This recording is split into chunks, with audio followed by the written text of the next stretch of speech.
Assalamualaikum warahmatullahi wabarakatuh. Selamat pagi untuk Bunia dan juga teman-teman semua. Bagaimana kabarnya? Semoga selalu dalam keadaan sehat dan juga berbahagia ya. Nah, pada perkuliahan hari ini kami dari kelompok 3 akan membahas terkait materi konsep layanan pendidikan bagi anak berkebutuhan khusus yang disusun untuk memenuhi tugas mata kuliah pendidikan anak berkebutuhan khusus yang diampu oleh Ibu Dr. Handa Kurniana Bektiningsih MPD. Namun sebelumnya perkenalkan dulu ya anggota dari kelompok 3. Yang pertama ada Ernawati dengan NIM 14014098085, nomor presensi 01.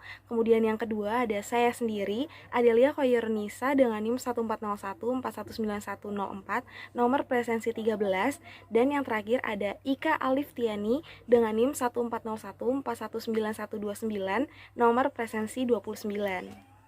Nah, untuk sub pokok materi yang akan kita bahas pada hari ini, yang pertama ada pengertian layanan, kemudian yang kedua ada layanan bagi anak berkebutuhan khusus, kemudian yang ketiga ada layanan pendidikan bagi anak berkebutuhan khusus, dan yang terakhir ada contoh penerapan ciri khas pelayanan.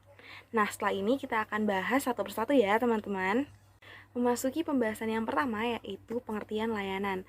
Nah, pada hakikatnya layanan merupakan bentuk jasa yang diberikan oleh seseorang, institusi ataupun perusahaan kepada orang lain untuk memenuhi kebutuhan yang diperlukan.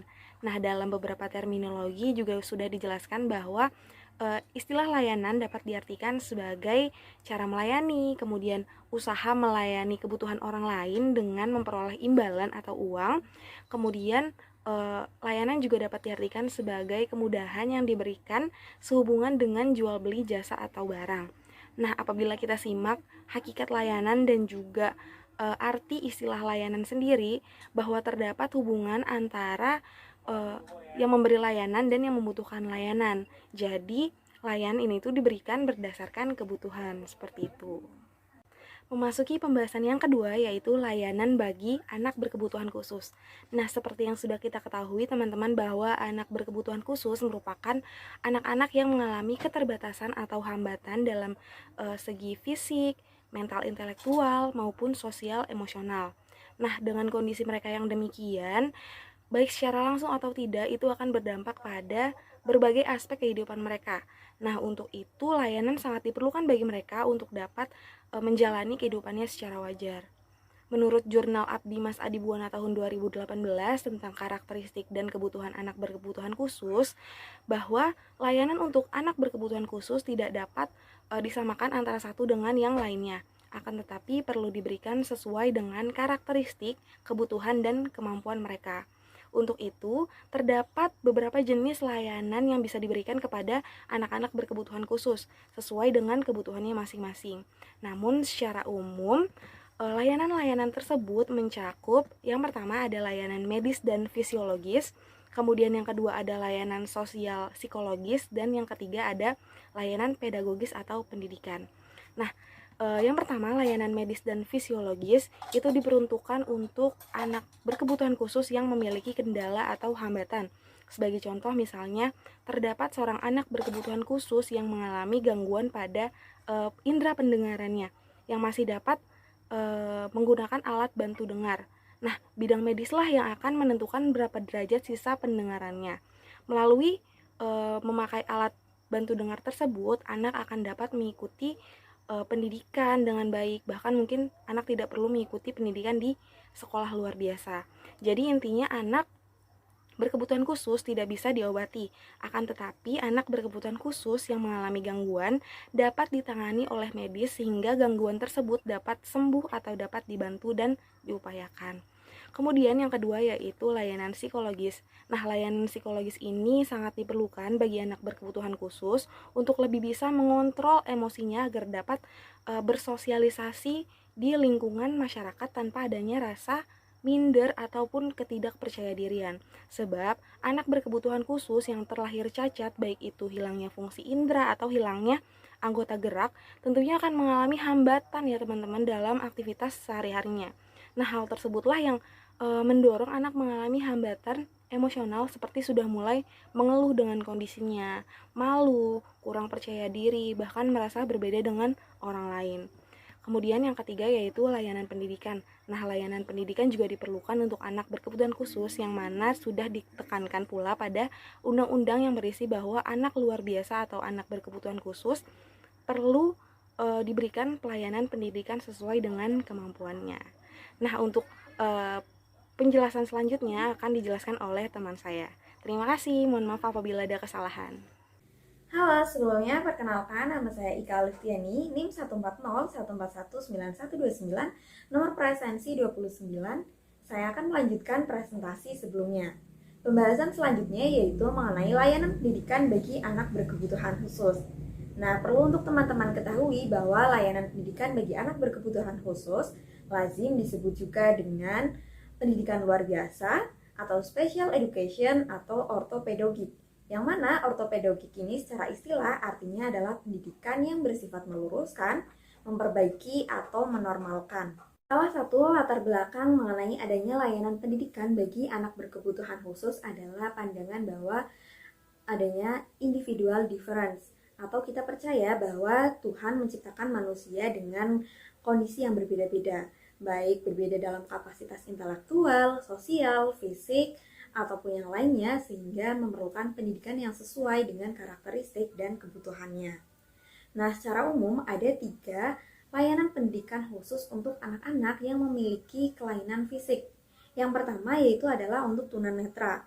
Tunanetra atau individu yang memiliki hambatan pada indera penglihatan, maka proses pembelajarannya lebih menekankan pada alat indera lain seperti alat indera peraba dan juga indera pendengaran. Contohnya yaitu penguasaan braille, latihan orientasi dan mobilitas, penggunaan alat bantu dalam pembelajaran berhitung, kemudian ada pembelajaran pendidikan jasmani bagi anak tunanetra. Kemudian yang kedua yaitu ada pada tunarungu, adalah individu yang memiliki hambatan pendengaran. Layanan pendidikan yang spesifik bagi anak tunarungu adalah terletak pada pengembangan persepsi bunyi dan komunikasi. Misalnya seperti metode oral, membaca ujaran, metode manual, ejaan jari, dan melakukan komunikasi secara total. Kemudian yang ketiga adalah untuk tunadaksa atau individu yang memiliki hambatan gangguan gerak yang disebabkan oleh kelainan neuromuskular dan struktur tulang yang bersifat bawaan, sakit, ataupun akibat kecelakaan. Layanan pendidikan bagi penyandang tunadaksa adalah melalui pendekatan multidisipliner dalam program rehabilitasi anak tunadaksa, program pendidikan sekolah, dan juga layanan bimbingan dan konseling. Kemudian, selain anak berkelainan fisik, terdapat pula layanan pendidikan khusus bagi anak-anak yang memiliki kelainan mental atau emosional. Yang pertama yaitu adalah untuk tunagrahita. Tunagrahita adalah individu yang memiliki inteligensi yang signifikan berada di bawah rata-rata dan disertai dengan ketidakmampuan dalam adaptasi perilaku yang muncul dalam masa perkembangan. Nah, pendekatan layanan pendidikan bagi anak penyandang tunagrahita adalah lebih diarahkan pada pendekatan individual dan pendekatan remediatif. Kemudian yang kedua yaitu adalah untuk tunalaras. Tunalaras adalah individu yang memiliki hambatan dalam mengendalikan emosi dan kontrol sosial. Pendekatan layanan pendidikan bagi anak tunalaras biasanya untuk pembelajaran akademik relatif sama dengan anak normal lainnya. Namun, khusus untuk kelainan perilakunya, pendekatan pendidikan bagi anak tunalaras menggunakan pendekatan bimbingan dan konseling, terapi, serta ada juga bina pribadi sosial. Baik teman-teman, sekarang saya akan melanjutkan presentasi dari kelompok saya terkait poin keempat, yaitu contoh penerapan ciri khas pelayanan anak berkebutuhan khusus, di mana terdapat 2 hal pembahasan. Nah, yang pertama yaitu ada ciri-ciri khusus pelayanan, nah yang kedua yaitu ada prinsip khusus. Nah, kita bahas dulu yang poin pertama yaitu ciri khusus pelayanan, di mana terdapat 3 hal. Nah, yang pertama yaitu ada bahasa yang digunakan itu hendaknya bahasa yang sederhana, jelas, dan tidak terbelit. Nah, yang kedua yaitu penempatan di ruang kelas. Hendaknya anak berkebutuhan khusus ditempatkan di ruang kelas atau di bangku depan atau di samping temannya yang mempunyai kemampuan yang cenderung sama seperti itu. Nah, untuk poin yang ketiga yaitu ketersediaan program khusus, di mana anak-anak berkebutuhan khusus ini dianjurkan untuk mendapatkan program atau kegiatan khusus untuk mengembangkan minat dan bakatnya sesuai dengan kemampuan yang dimilikinya, seperti itu. Kemudian pada pokok pembahasan yang kedua yaitu terkait prinsip khusus, di mana prinsip khusus ini terdapat 7. Nah, yang pertama yaitu prinsip skala perkembangan mental, di mana ini cenderung berkaitan dengan usia kecerdasan anak. Nah, contohnya sama-sama anak usia 7 tahun, tapi si anak yang pertama bisa bisa penjumlahan 1 sampai dengan 5. Nah, anak yang B sudah bisa penjumlahan 1 sampai dengan 10. Nah, seperti itu. Kemudian yang kedua yaitu prinsip kecekatan motorik. Nah, prinsip ini berdasarkan dengan belajar sambil melakukan.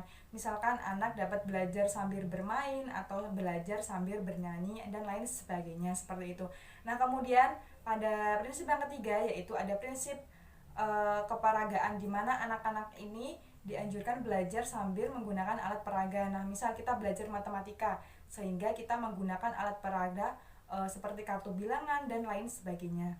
Nah, kemudian prinsip yang keempat yaitu ada prinsip pengulangan, di mana prinsip ini berkaitan dengan cara guru mengulang-ulang supaya anak ini paham. Nah, misalkan saat belajar perkalian 2, guru mengulang 1 dikali 2, 2 dikali 2, 3 dikali 2. Nah, seperti itu secara berulang beberapa kali sehingga anak diharapkan dapat memahaminya gitu. Nah, kemudian yang kelima yaitu ada prinsip korelasi, di mana prinsip ini berkaitan dengan kehidupan sehari-hari dan dianjurkan pembelajaran dikaitkan dengan kehidupan sehari-hari. Misalnya kita belajar PKN itu kan ada nilai Pancasila. Nah, seorang guru dianjurkan untuk membuat pembelajaran itu dikaitkan dengan kehidupan, seperti nilai dalam PKN ada menghargai perbedaan, seperti menghargai teman yang berbeda agama untuk beribadah sesuai keyakinan, menolong sesama, gotong royong dan lain sebagainya. Kemudian prinsip yang keenam yaitu prinsip maju berkelanjutan. Nah, apa maksudnya? Prinsip ini itu adalah prinsip yang di tahapan yang sederhana, namun tahapannya ini berkelanjutan. Nah, seperti itu. Misalkan anak hari ini diperkenalkan mengenal nama-nama hari, ada hari Senin, Selasa, Rabu, Kamis. Nah, keesokan harinya anak-anak dipersiapkan untuk menghafal nama hari yang selanjutnya, yaitu hari Jumat, Sabtu, dan Minggu, sehingga anak-anak secara berkelanjutan dapat menghafal nama-nama hari Senin, Selasa, Rabu, Kamis, Jumat, Sabtu, dan Minggu. Nah, seperti itu. Kemudian pada prinsip yang terakhir yaitu prinsip yang ketujuh ada prinsip individualisasi, di mana prinsip ini orang tua memberikan perhatian yang berbeda atau guru memberikan perhatian yang berbeda kepada anak yang berkebutuhan khusus, karena pada dasarnya mereka memang harus membutuhkan ekstra perhatian maupun apapun itu yang sifatnya mungkin lebih dominan dibanding anak-anak pada umumnya. Nah, seperti itu. Baik, itu yang dapat kelompok kami sampaikan. Kurang lebihnya kelompok kami mohon maaf dan terima kasih. Wassalamualaikum warahmatullahi wabarakatuh. Tetap semangat dan selalu menjaga protokol kesehatan supaya kita tetap sehat.